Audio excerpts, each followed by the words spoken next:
Okay. Thanks, Robert. That was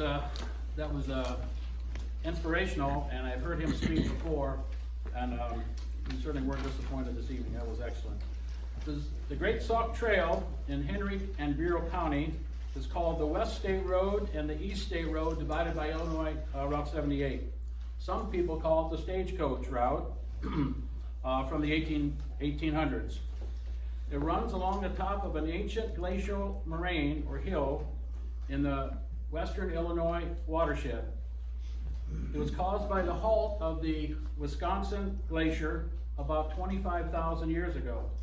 Rainfall flows north to the Mississippi River and south to the Illinois River. As noted in your program art and poster at the top there, this ancient superhighway was first used by prehistoric mastodons walking on the high, dry ground. Their bones have been found nearby. After the mastodons came the buffaloes, early Native Americans from the Paleo and Archaic era, that's 5000 BC, and then the woodland Native Americans. In the 1850s, the trail was part of the Underground Railroad, where 4,500 slaves made their way to freedom. There's, as I mentioned, the Great Sauk Trail is 450 miles long from Rock Island to Malden, Canada.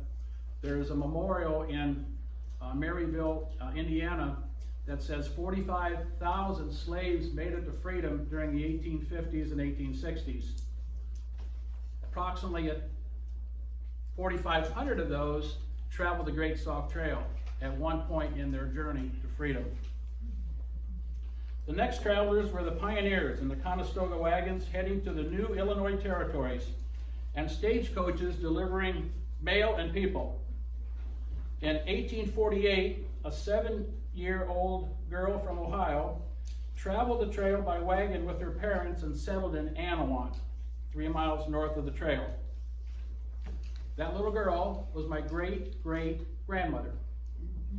She married her English husband in 1864 and celebrated their 50th wedding anniversary in 1914. I have the news clipping from that announcement, 50 years. The Century Farm is still in our family.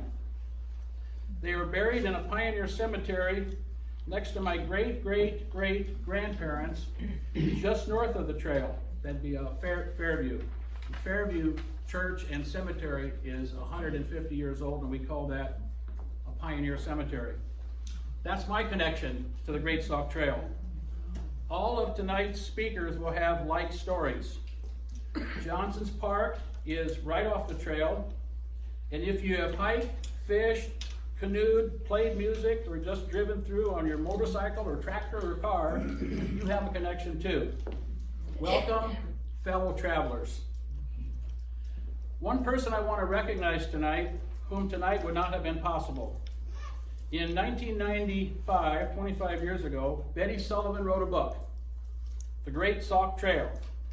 Well-researched, well-written, a timeline that clearly outlines a discernible trail, 20 miles of the Great Sauk Trail in Henry and Bureau County.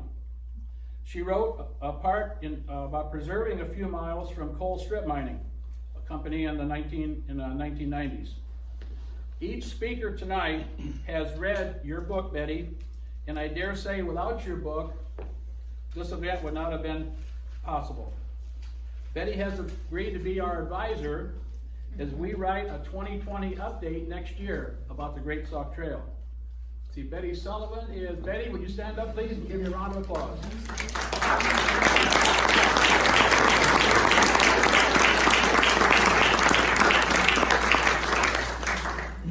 Time on target.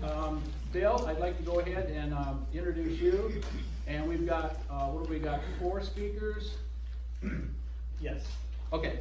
And what I'm going to do is let Bill introduce himself, and then introduce the next speaker, and then at the end we hope to have some time for question and answers. Bill? Great.